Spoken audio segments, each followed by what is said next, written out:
I'm Father Maurice, Dionne, and I've been mandated to propose stewardship in the Archdiocese of Ottawa.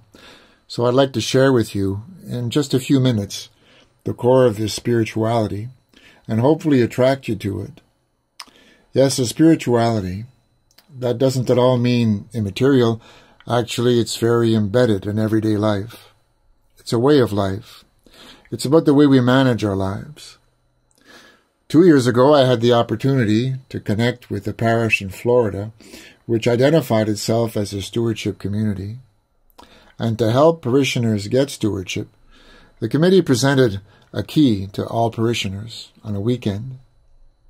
On one side of the key was the word stewardship, and on the other was gratitude. And the core of this spirituality is just that, living out our lives in an attitude of gratitude as a response to our realization that all that we are and all that we have and our life itself is a gift of our Creator. Here's a thought commonly expressed in the stewardship world. If you don't get gratitude, you won't get stewardship.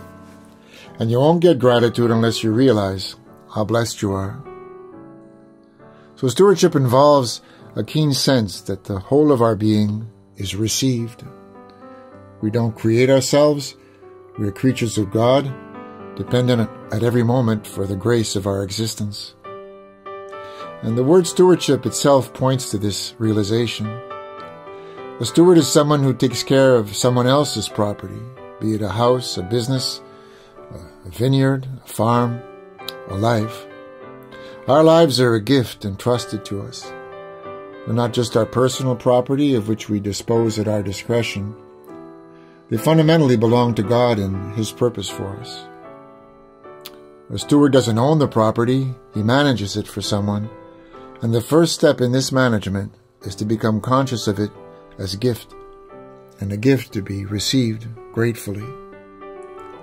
So coming to this realization and living this out as a fundamental attitude to life is a huge conversion, particularly in our culture where our consciousness is so dominated by a pervasive sense of entitlement and the autonomous ego. Your life's not just about you and the confines of your narrow self. It's not just an egocentric story. Your life comes from God and belongs to Him. So I'd like to unwrap stewardship for you with a little story and pictures. I picked it up at a yearly international stewardship conference in San Diego, and the story was told by Bishop Robert Monreau, one of the authors of the American Bishop's pastoral letter, Stewardship, a Disciple's Response. And that pastoral letter is the foundational document about stewardship. I've converted the story into a PowerPoint presentation, which people have found helpful in understanding the fundamentals of stewardship.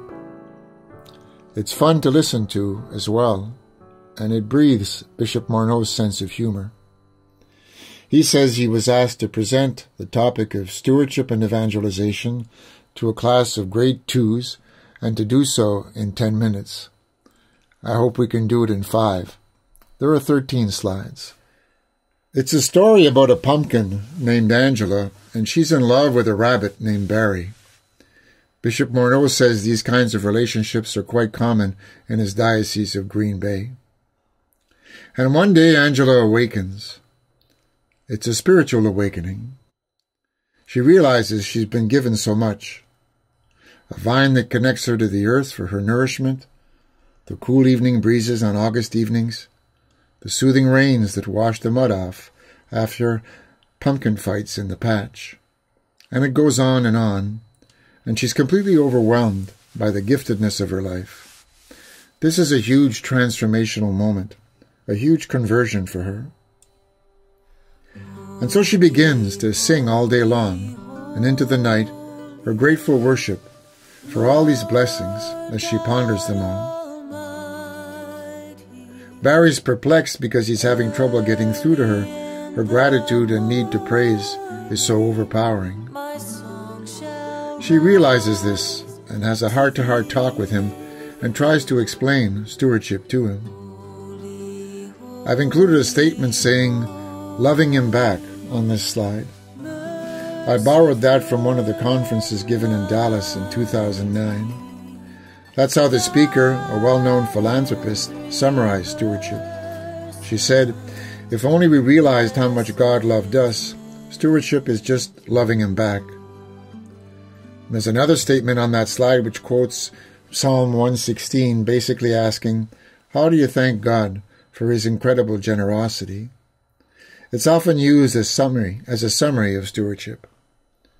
What can I give you, Lord, for all the good things you've given to me? So Angela shares her plans with Barry. She'll give herself away as a pumpkin pie to help a family enjoy their Thanksgiving meal. She'll give her seeds for sowing other pumpkin patches, to medicine to fight prostate cancer, and she'll keep some as a consolation gift to Barry because she knows he'll miss her. She'll have a welcoming and loving face carved into her, and with a candle inside her, light the way for children on Halloween. Inspired by the discovery of her calling and her sense of mission, the other pumpkins in the patch begin to awaken as well and begin to worship. And call out of themselves, they truly start to become what they really can be. They're converted from being bumpkins to being true pumpkins. Here's the last slide. You see a lot of fulfilled pumpkins here who've made a gift of their lives, like Angela. It makes me think of a sentence frequently heard in the stewardship environment. Your life is a gift from God. What you do with your life is your gift to God.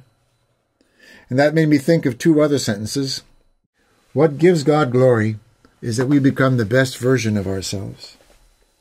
Irenaeus, one of the church fathers, expressed it this way: the glory of God is man alive. So when we sing the Gloria at Mass, we remember that what truly glorifies God is that His creatures come to fulfillment. And what is that? I'm quoting Jesus and John, but the same thought is expressed in all the Gospels. If you hold on to your life, you'll lose it. If you give it up in this world, you'll be given eternal life. Or to paraphrase that, you'll be given the fullness of life. You'll really be alive, full of the divine life. One last thing, you'll notice that all the pumpkins are different, that each fulfills its calling according to its own gifts. And this fulfillment happens together. They form a choir. And so Angela's story is becoming a church story. I think Bishop Monreau's narrative is very expressive of stewardship spirituality, living as Jesus intended for His disciples. Here's the classical definition. Who is a Christian steward? One who receives God's gifts gratefully. Think of Angela's awakening. Think of the Beatitudes, especially the first. How happy are the poor in spirit, those who know their dependence on God, and that all in this life is a gift. Think also of the great commandment, because to dwell in gratitude before God is to love Him with all oneself. And of course, think of the Eucharist, our central ritual, which means thanksgiving, and we're called to be a Eucharistic people. Who is a Christian steward? One who cherishes and tends these gifts in a responsible and accountable manner. Think of Angela pondering her gifts as she praises God for His generosity. Think of the stewardship of the environment. Think of the parable of the talents, where one servant is chastised for being dominated by fear and burying what was not his own to bury. Who is a Christian steward? One who shares these gifts in justice and love with all. Think of Angela's sharing of herself in so many ways. Think of Jesus' whole life given as nourishment, from the manger to the washing of feet to the cross to the Mass where it all keeps going. Most obviously, think of the second part of the Great Commandment. Love your neighbor as yourself. Who is a Christian steward? One who returns these gifts with increase to the Lord. Think of the fulfillment of the pumpkin orchestra.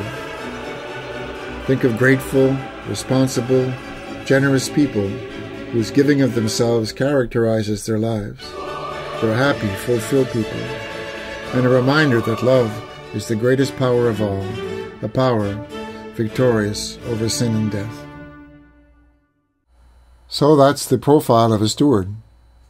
Grateful, responsible, generous, fruitful. This spirituality is a way of following Jesus, being his disciple, a disciple's response to God's love, a way of loving him back. I hope this was helpful to you, and God bless you.